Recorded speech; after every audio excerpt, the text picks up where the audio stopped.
You guys preparing for working with your next gen customers?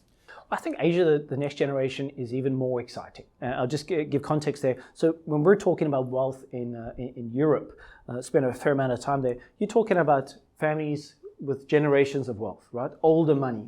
So arguably, as the money goes from the principal that made the large percentage of the money in most cases, it's getting passed down by generation to generation, where the interest in making the money becomes less, the interest in preserving the money and steadily growing the money becomes more.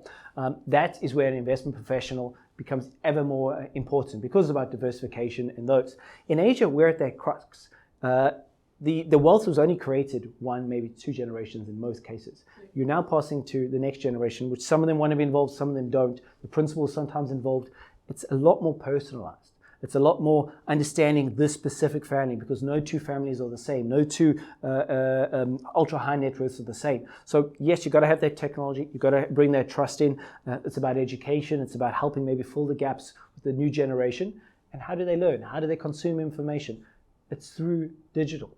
So a large amount, I think, is going to be shifting to, in the new generation, about digital information. That could be more interactive charts, could be more interactive messaging, it could be more dynamic presentations instead of, over a lunch or something like that. That space, I think, is still very, very fresh.